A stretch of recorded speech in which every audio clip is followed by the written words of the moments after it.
we are going to get our acceleration here with the Levante.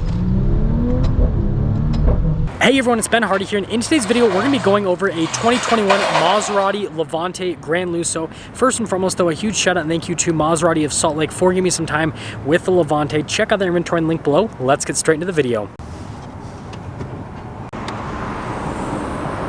So under the hood, we have a twin-turbo 3-liter V6 that goes through an 8-speed automatic transmission. Power outputs are 424 horsepower and then 428 pound-feet of torque, with fuel economy being 16 around town and then 22 on the highway. Let's go with the front end of the Levante. First off, I absolutely love this paint color. It's a beautiful white metallic. Just look at that sparkle in the sunlight. And then coming down below, notice that we've got the LED accent light with the projector bulb and then the fog light just down below in that area. We've got parking sensors all along the front. And then I love the vertical slats with the Maserati Trident. And then notice we've got the Maserati logo just up above that. And then all the venting here at the bottom. But yeah, overall, the Levante just looks absolutely fantastic from a front end perspective. Coming around the side here, we've got two 65mm tires wrapped around 20-inch wheels in the front, and then we've got two 95mm tires again wrapped around 20-inch wheels over in the back. And then as for the design on the wheels, it's kind of like a darker metallic gray, and then notice you've got the black brake caliper to kind of contrast everything. We have our Maserati venting here on the side with the GranLusso logo, and then notice that we've got chrome trim around the windows, on the door handles as well, and that's everything for the side.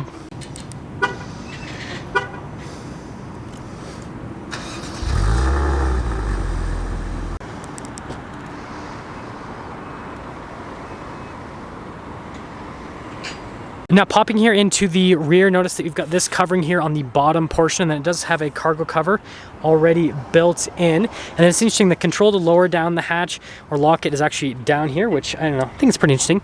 We've got a 12 volt on the other side, but yeah, storage space is good, and let's press that and close her up.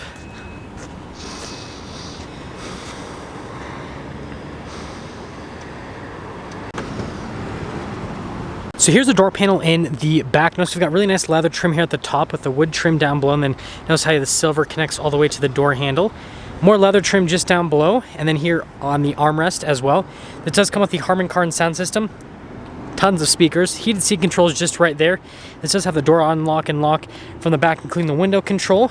And then here are the seats in the back. So notice you've got the Maserati Trident logo there at the top of the seat, and then you can see all of the stitching here down the middle portion of the seat. Sorry about my shadow, it's just kind of that time of day. Notice that this is conveniently pulled out for us, and then we've got USBs, 12 volts, some venting in that area, and yeah, that's everything for the back. So you go. Now here's a door panel at the front. So again, notice we've got the beautiful leather trim right here, and then more leather trim is stitching down below. All the leather down in that area. We've got silver trim that goes all the way here. This does have the memory seats, all of our window controls with the power fold mirror function. Again, more speakers for the Harman Kardon sound system. And then here are the seats at the front. So again, got the Maserati Trident there. You've got all of the stitching here down the center portion, and then power adjustment on the side.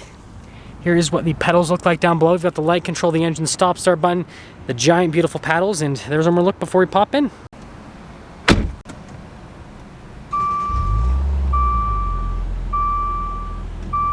So here's the steering wheel on the Levante. We've got beautiful soft touch leather all around the steering wheel with nice stitching on the center portion. And then you've got kind of like the wood trim that dissects in the center.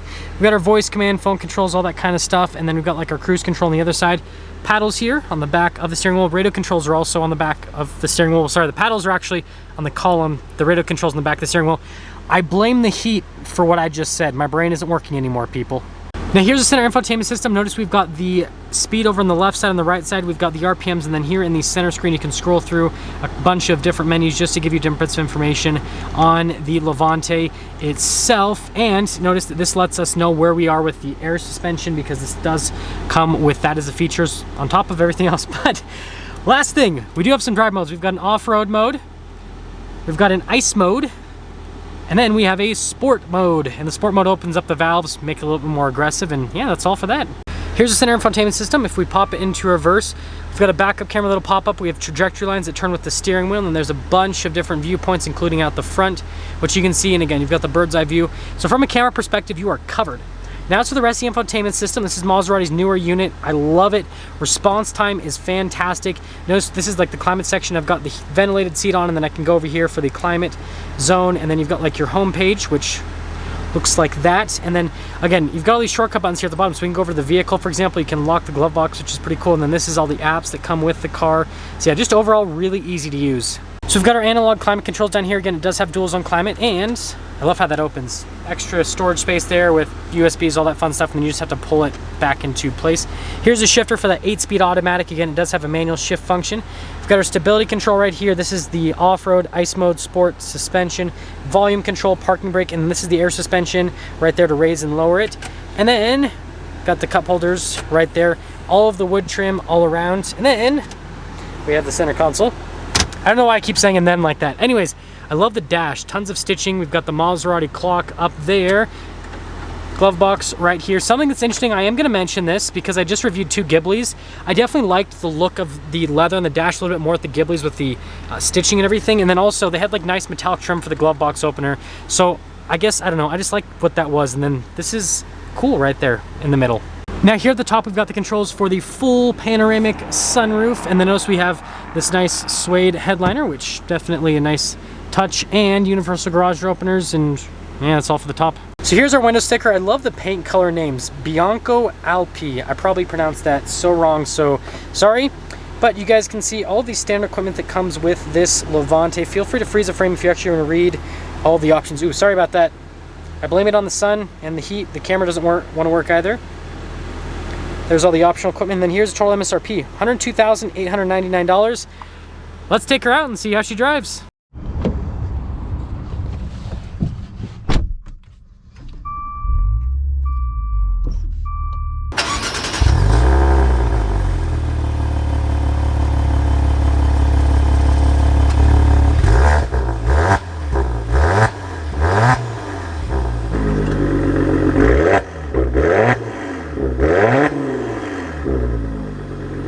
Well, let's talk about visibility before we set off here on the Levante. There's your visibility over the hood.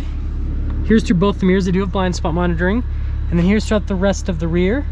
And let's set off. Setting off here in the Levante GranLusso. And you guys know I'm actually a pretty big fan of the Levante, just because it's such a beautiful looking SUV, and I love all of the powertrains. Definitely the twin turbo V8 is obviously my favorite powertrain, but this V6 is still such an awesome powertrain. Now, what is the Levante actually like? From a cabin experience perspective, it's actually really quiet. You do hear some noise from the exhaust, which is actually good. It's definitely a nice sounding exhaust.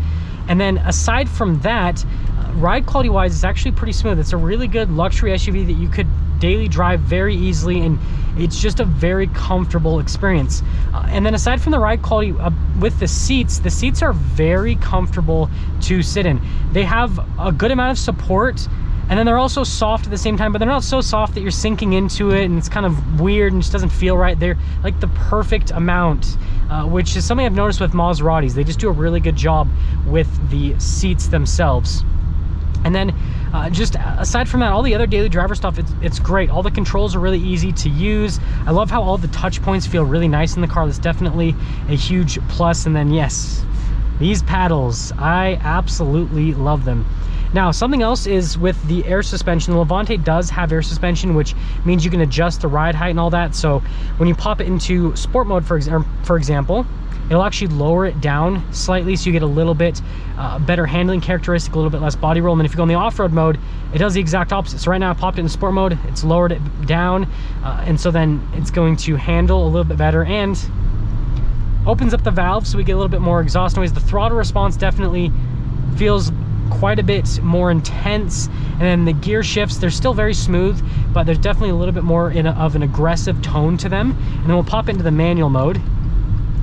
I love these paddles. Definitely a huge point of the Levante is the paddles, and they're mounted on the column, which again, just like a Ferrari, it's cool. And they're really big, so you can always access them, even when you have the steering wheel turned from one side or the other. Yeah, I'm kind of short shifting right now. It's fun to press these paddles. I love these paddles. If you get a Maserati, I recommend getting one with the paddles. You guys can see we've got an R8 right there. Lots of cool cars in downtown Salt Lake today.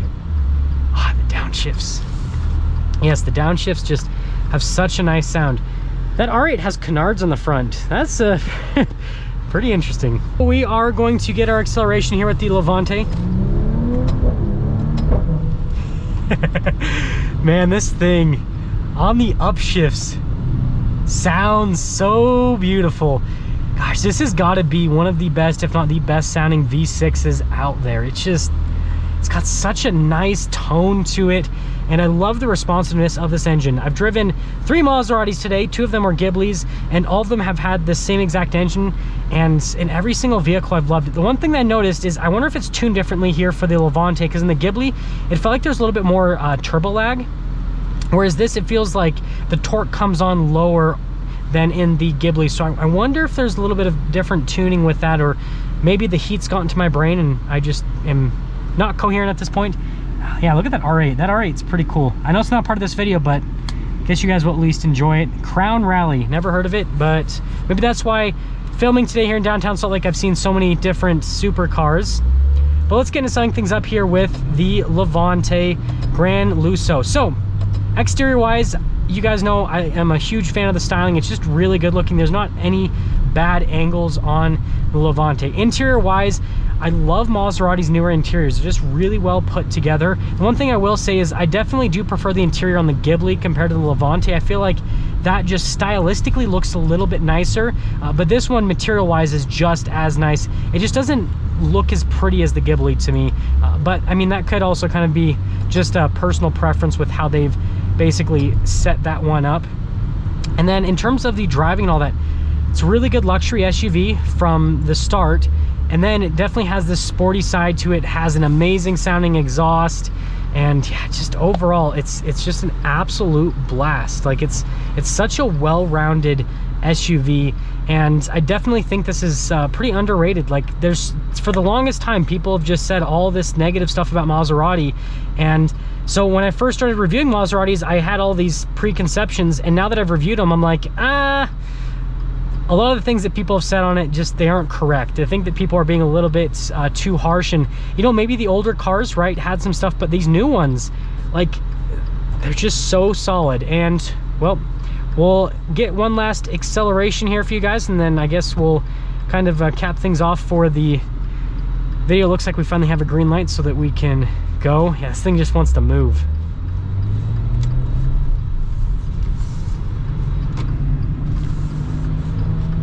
Kind of get over here and gosh, the sound it makes on upshifts is just so beautiful. I don't think that there is a better sounding V6 out there. This just, yeah, just takes it.